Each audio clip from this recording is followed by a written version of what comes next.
Hello, I'm Scott Snelling. I'm the co-founder of Roebling Labs. Today we'll be talking about crowd-sensed bridge monitoring. I have about 20 years of experience in the bridge industry from design, inspection, construction, and management. At Roebling Labs, we build bridge assessment tools. Our vision is sensors with real-time analytics for every bridge. Uh, we participate in the Boston University Build Lab, which is a startup ecosystem. Early in my career, I experienced a near miss. Suffice it to say, I was lucky to walk away. And this had a big impression on me about just how hard bridge inspection can be. It can be hard to be thorough. It can have safety issues for bridge inspectors and the traveling public. It can back up traffic and so forth. And it's unlikely that structural health monitoring will replace hands-on bridge inspection anytime soon. But structural health monitoring can provide quantitative data that can make bridge inspections more thorough and more safe, both for the bridge inspectors and the traveling public. So from a high level, the problem with structural health monitoring as it exists today is there's about 600,000 bridges, highway bridges in the United States. About 40,000 of those are in poor condition or structurally deficient, but there's only 60 bridges in the US that have a structural health monitoring system. This is because structural health monitoring systems cost hundreds or thousands of dollars per bridge. So they typically put on new, long span, complex signature type bridges that are designed with a 100-year design life, and we're not likely to feel concerned about their structural integrity for decades to come. Meanwhile, the bridges that we're concerned about right now go completely unmonitored. So this is our problem that we are aimed at when we build our bridge assessment tools. We have a master plan. The first step was we built Bridge Vibration Tool version 1, which is available on our website right now. You can use it. And step 2 of our master plan is to gather feedback from bridge engineers so we can improve our tools. That's part of what we're doing right now. Step 3 is to use that feedback, like I said. And step 4 is we aim to incorporate Crowdsense data, which is the topic of our talk today, as well as non-contact video sensors and normalizing for temperature. We view these as the big opportunities to improve and make structural health monitoring ubiquitously available and affordable. The U.S. Department of Transportation and their strategic plan that's explicitly called out similar goals of promoting the use of advanced sensor systems to identify structural deficiencies. So we feel like our goals are very well aligned with the way the direction of the industry is going. So as an outline for our talk, I'm going to start off talking about smartphone accelerometers in general, and then I'll move on to talking about the crowd sensing process. I'll talk about the graphical user interface, show some basically wireframes of the software that we're building, and then I'll talk and what you as bridge owners and bridge engineers would actually see when using our software. And then I'll talk about some of the data issues behind the software. Also, I'll end with some discussion on the sensitivity of damage detection of this system. And that's our agenda for the day. So to start off, the smartphone accelerometers, there's a couple apps you can use right now, and you can measure the natural frequency of your bridge for free in seconds. App for SHM was developed out of Lusifona University. I've tried it out on bridges around the Boston area and like it a lot.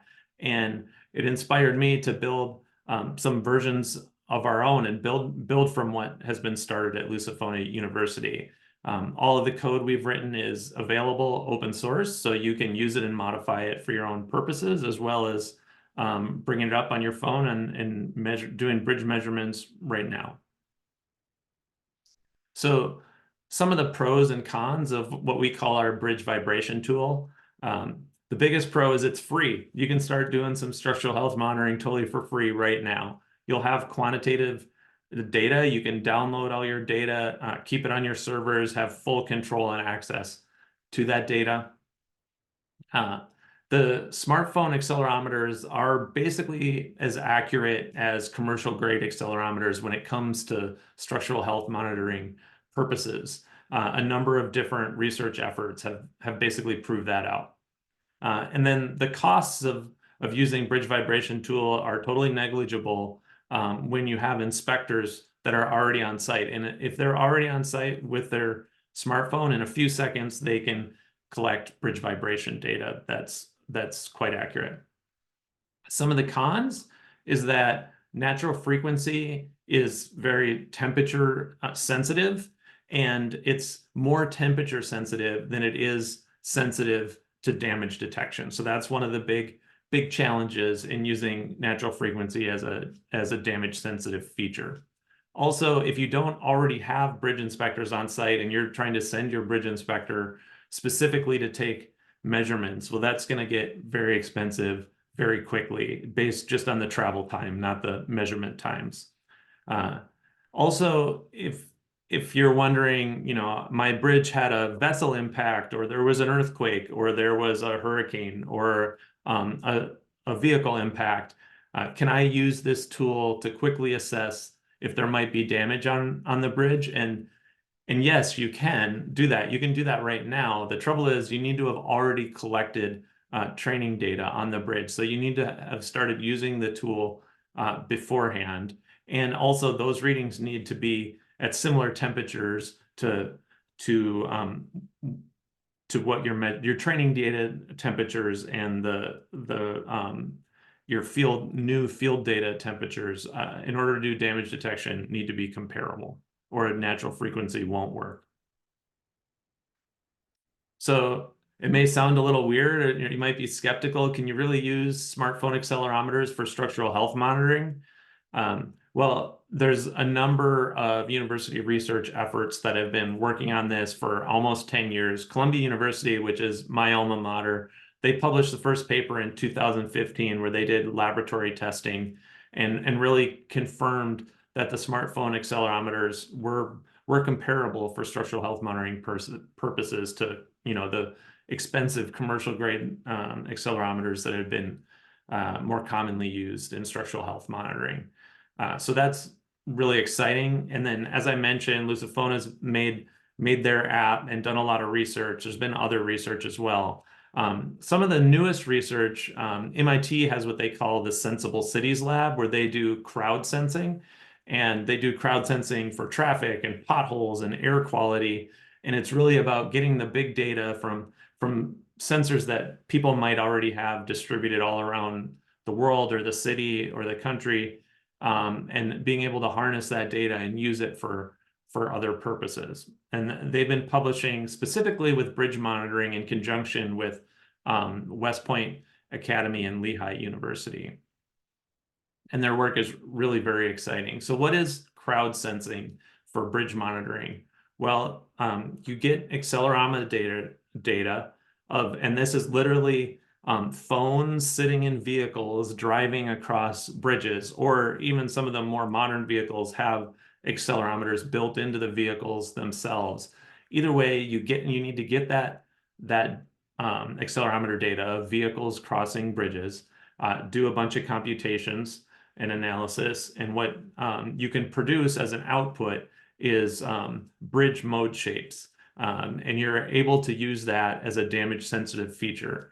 And this is a much better damage sensitive feature than just natural frequencies, because it turns out mode shapes are not very temperature sensitive at all. And also with mode shape, by seeing changes in mode shapes, you can also localize the damage, which is one step beyond just detecting damage. So this is some very exciting developments. One of the first things you need to know when you get into crowd sensing is the law of large numbers. Jacob Bernoulli was the first one to demonstrate that in 1713. But more famously, Sir Francis Galton in 1906, he documented a ox weight guessing contest where 800 people guessed the weight of an ox. And the actual weight of the ox was 1,198 pounds. And when you average all 800 guesses, they were within 1 pound of the weight of the ox. So they got it almost exactly right on. And so the thing to know is that the more people that independently guess, the closer the average gets to the actual. So, some of those people guessing the weight of the ox, they might have been drunk. Maybe they couldn't see very well or didn't have a very good view of the ox. Maybe they didn't really even understand what a pound was or had never seen an ox before in their life. That's okay. When you gather enough guesses together, if there's some random guesses thrown in there, they tend to cancel out uh, over quantity, over a large quantity. So to talk a little bit about the value chain that I see developing in this industry, there's the data collection side. So there's companies that are collecting accelerometer data over bridges right now. And then there's the analytics piece, which is really where Roebling's lab is focused on getting that data, doing analysis. And then there's the distribution piece. And we see big advantages to working in partners with software partners that already have relationships with state DOTs using their software. So to talk a little bit about the data, that accelerometer data that we take as an input, that's got time, GPS, location, and acceleration. It can just be a CSV file, and then we can work with that.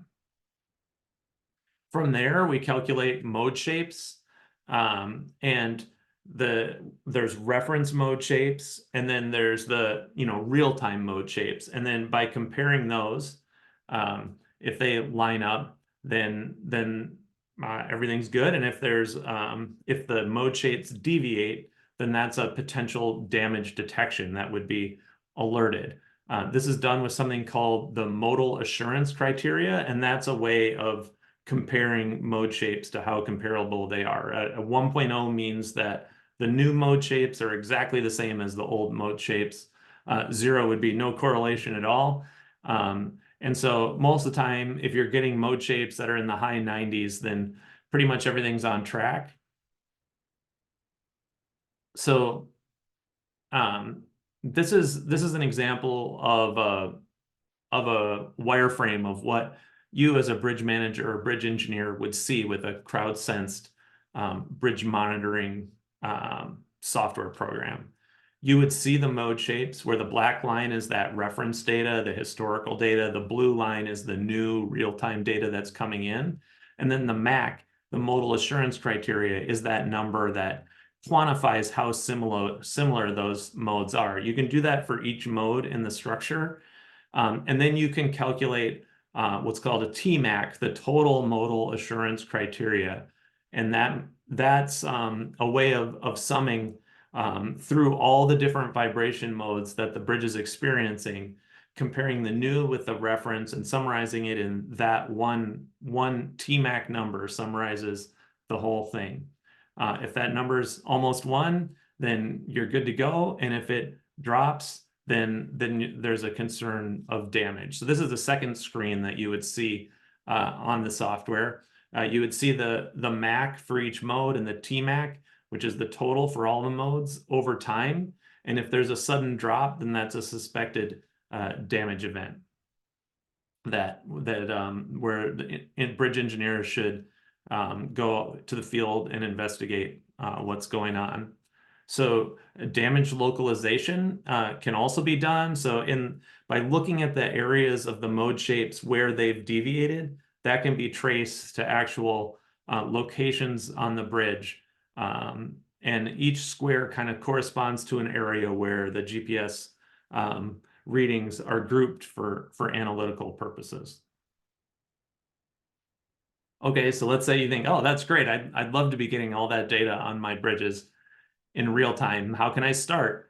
So the onboarding process would be very simple. Just, go to a map. You need to know your bridge identification number and or bridge location.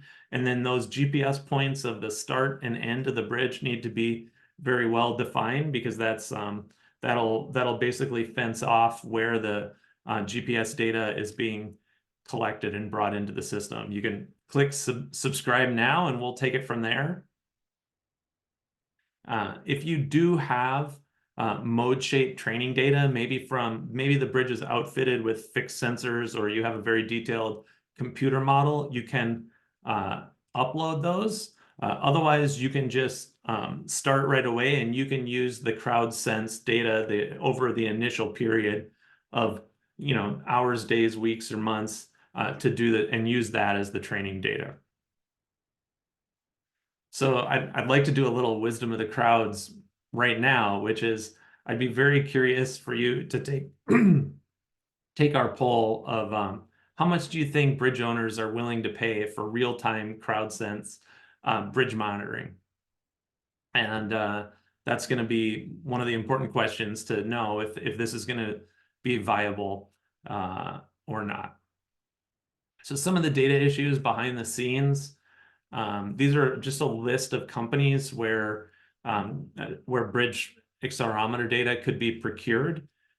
You can buy right now the relevant accelerometer data about 3 cents per bridge crossing, or $500 a gigabyte, and that can be procured, which is fine for research purposes, but at scale, likely we would need to identify partners to work with more closely than just buying the data off the open market. Again, just some idea, rough costs and data file sizes. If you assume 1 minute of data per vehicle crossing, taking data at 100 hertz, then that's a file size of about 70 kilobytes per crossing. If your bridge was doing 15,000 crossings per day, that would be 1 gigabyte of data per day that you'd be gathering. And that would cost about $350 per year per bridge in just cloud computing costs. That doesn't include, obviously, research and development, sales and administration, and all the other costs of the business. But that's just the raw data costs, which does seem to be within a realm of acceptable to me. So some of the sources of errors, obviously, we're collecting accelerometer data. The phone may just be sitting in the car, passing over. The vehicle is going to be vibrating. The suspension is there. The phone, it may just be, somebody's holding it, or it's in the cup holder, or who knows. Driver could be maneuvering. GPS doesn't always lock on super well. Pavement roughness. Sometimes phones have faulty sensors. There's all kinds of sources of errors. So what are some of the mitigations for those sources of errors? Well, the first is we can do screens and find that, obviously faulty data and just throw it away. Hey, this is nonsense data, let's not use it.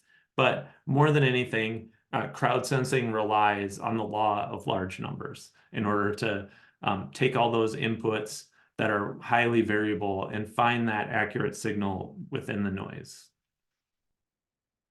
So one of the big questions is the sensitivity of this system. Most of the research has been around the researchers simulate a 50% section loss in their model and are able to detect it with this crowd sensing system. But 50% section loss is pretty extreme. It does sometimes happen. Would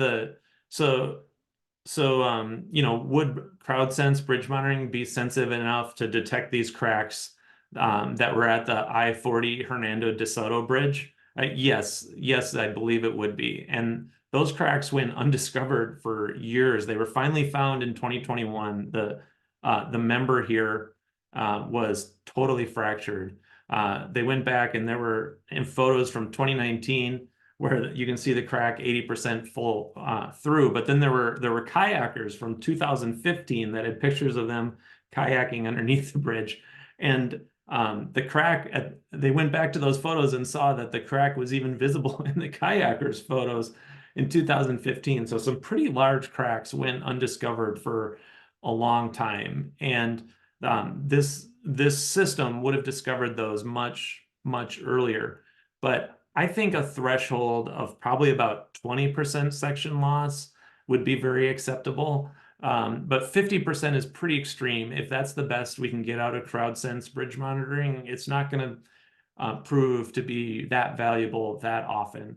But if we can get it to 20% section loss is detectable without sending a lot of false alarms, then that's going to be a valuable resource for bridge managers.